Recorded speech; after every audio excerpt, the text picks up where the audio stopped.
Bienvenue sur Africa 24 dans cette nouvelle édition du QG Weekend. Au sommaire de l'actualité. Nouvelle carte dans le procès dit des biens mal acquis. Les avocats du vice-président équato-guinéen Teodoro Nguema Obiang Mangué prévoient déposer une question prioritaire de constitutionnalité. L'objectif étant d'obtenir le renvoi du procès. Le Rwanda, c'est un exemple pour bon nombre de pays africains en matière de réglementation des affaires.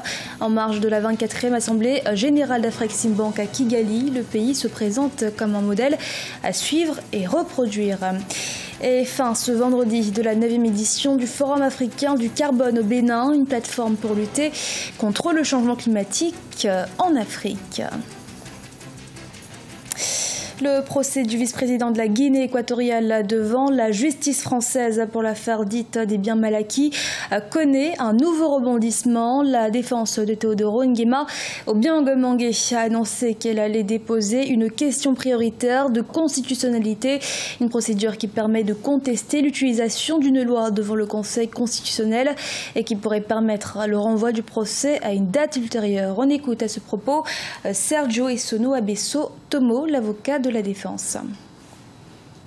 Nous avons eu un débat que je crois avoir énervé la présidente simplement parce que je lui ai dit qu'en Guinée équatoriale, il y a dans le code pénal un article 394 qui réprime le détournement de fonds publics. Mais cet article dit ceci: seuls les fonctionnaires de l'administration civile de l'État peuvent commettre le délit de détournement de fonds publics. Mais maintenant, si nous prenons la loi de 2005 sur les fonctionnaires civils de l'État, la loi dit qu'un ministre, un directeur général, un secrétaire général d'un ministère ne sont pas passibles des peines prévues par l'article 394. J'ai le texte devant moi. Cela ne veut pas dire qu'on ne peut pas sanctionner un ministre parce qu'il y a la loi des finances publiques. Vous voyez, ils auraient dû prendre la loi des finances publiques, ils auraient dû prendre la loi sur le décret sur la comptabilité publique et d'autres textes qui permettent, comme la loi sur le régime juridique de l'administration. La 24e Assemblée générale annuelle de la Banque africaine d'import-export Afreximbank se poursuit à Kigali au Rwanda. Une 24e session qui a pour thème stimuler le commerce et la transformation économique. Marie-Angèle Touré, notre envoyée sur place, a rencontré un des participants. Il s'agit du Nigérian Sonia Ayere, présidente de Dun Lorraine Merrifield. Regardez. La 24e Assemblée générale d'Afreximbank, la banque africaine d'import-export, se poursuit ici à Kigali, au Rwanda. Parmi les participants, un invité, Sonia Ayere, vous êtes président de Dun Lorraine Merrifield. Notre invité s'exprime en langue anglaise et cette interview va donc se dérouler en anglais pour son confort. Nice to have you here. Thank you. What are your expectations when you attend an event like this? I think what we try to do is to network. You want to network, you want to meet more people, you want to learn. You want to see what the strategy of Afreximbank is going forward, and that you find a way to actually key into that. But it's mainly a networking event, you know, where people share ideas of what's going on in Africa. Obviously, the theme for this one is inter-African trade, and the whole idea is how do you finance that and grow it. And so what we're looking for basically is to get a better understanding of what Afreximbank is doing so that institutions like ourselves can also key into that. And when you speak to other participants, what are the key ideas that you want to share with them? I think for most people, it depends on where you're coming from, whether you're from the banking side or from the borrower side. But I think and one of the good things about Afrexim is they can play that intermediary role, which effectively allows us to actually work better. So to give an example, you take someone like an Afreximbank that has a Baa1 credit rating, which is very high. An institution like that basically working with another, say, company that's trying to raise money offshore and then bringing in some people like us who are the investment banks, putting a good structure together can actually raise money for that company at a much lower price than if the company had gone to the market itself. And finally, thank you. And finally, did you find new partners here in Kigali? Absolutely. That's what we're here to do. Find new transactions, new deals, and so far so good. So far so good? With who? That'll be telling. Thank you so much for answering those questions. Merci à vous, chers téléspectateurs. C'était donc une interview réalisée dans le cadre de la 24e Assemblée générale annuelle d'Afreximbank à Kigali, au Rwanda. C'est le deuxième pays où il est le plus facile d'investir en Afrique. Selon le rapport Doing Business, le Rwanda est un modèle pour de nombreux pays africains et notamment en termes de réglementation des affaires. Comment le pays est-il parvenu en quelques années à devenir un exemple? Élément de réponse dans ce reportage de Fraterne Indaka Yisenga. Les innovations rwandaises en matière des affaires incluent l'adoption d'un code d'investissement qui permet l'exonération de 50% de taxes sur certains investissements privés. Le Rwanda est également le premier pays le moins corrompu de la communauté est-africaine, selon Transparency International. Sans oublier qu'il faut seulement 6 heures pour enregistrer une entreprise au Rwanda grâce à l'instauration d'un guichet unique. Des réformes qui font du Rwanda un pays attractif pour les investisseurs, surtout étrangers.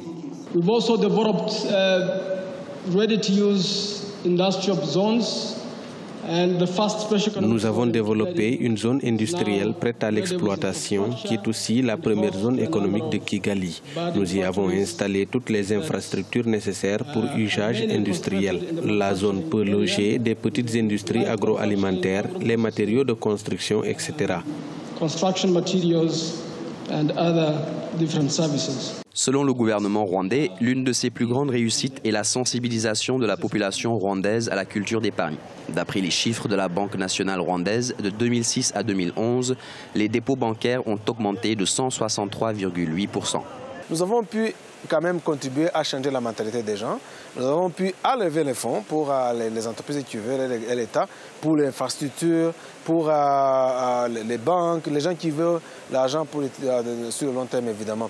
Selon les experts économiques, le problème de manque d'information entre les institutions financières et les entrepreneurs, surtout pour les petites et moyennes entreprises, sont des obstacles à l'inclusion financière, un défi que les autorités s'engagent à relever. Cotonou, la capitale économique du Bénin, a accueilli du 28 au 30 juin la 9e édition du Forum africain du carbone, un forum qui a notamment permis de réfléchir sur la régulation du marché de carbone sur le continent. Reportage de Lestionou. De nouvelles perspectives se dessinent pour le marché du carbone sur le continent africain. Ceci à l'occasion de la 9e édition du Forum africain du carbone qui s'est tenu du 28 au 30 juin 2017 à Cotonou. Ce colloque instauré par le protocole de Kyoto sur les changements climatiques qui est rentré en vigueur en 2005. Les assises de cette édition sont axées sur les questions liées au changement des différentes stratégies du programme de développement sur les contributions déterminées au niveau national. Il a réuni plusieurs décideurs politiques, porteurs de projets et investisseurs. Depuis 3 jours, ici à Cotonou, se sont réunis des experts des questions en lien avec les changements climatiques pour discuter non seulement donc des approches techniques en lien avec la séquestration du carbone, en lien avec le renforcement des puits de carbone, mais aussi et surtout donc des instruments financiers qu'il faut mettre en place pour justement appuyer l'ensemble de ces projets qui, comme vous le savez, sont extrêmement coûteux. Le Forum africain de carbone a servi de cadre pour favoriser le marché du carbone en Afrique. À l'instar de nombreux participants et porteurs de projets, l'ONG EcoBénin a révélé ses projets carbone de création d'une biosphère transfrontalière dans une zone de mangrove située dans le département du Mono et des foyers améliorés Wanrou. Le foyer est doté d'une technologie qui recharge les téléphones portables, qui recharge des lampes solaires. Donc il y a eu beaucoup d'intérêt pour ça, surtout dans la sous-région, les Nigérians, les gens de Libéria. Dans plusieurs pays, les gens sont venus demander cette technologie que nous voulons développer à grande échelle dans le nord du Bénin, mais aussi dans d'autres pays qui souhaitent avoir cette technologie-là. Le marché du carbone est pratiquement inexistant en Afrique. Pour un dynamisme global du système d'échange de droits d'émission de gaz à effet de serre, de crédit carbone et de quota carbone, de nombreux experts estiment qu'il faut mobiliser les moyens et associer le secteur privé. C'était un reportage de Lefty Ono et commenté par Idolette Mirabel Abisso. Et fin de l'épidémie d'Ebola en République démocratique du Congo. L'annonce a été faite ce samedi par le ministre de la Santé publique, attribuant cette fin aux activités de riposte menées par les services du ministère de la Santé avec l'appui de certaines multinationales. Déclaré le 11 mai dernier à Likati, l'épidémie aurait occasionné le décès de 4 personnes sur les 5 cas confirmés. Ce journal a été réalisé par l'ensemble de la rédaction. Merci de l'avoir suivi. Restez sur Africa 24 pour une nouvelle édition de l'actualité.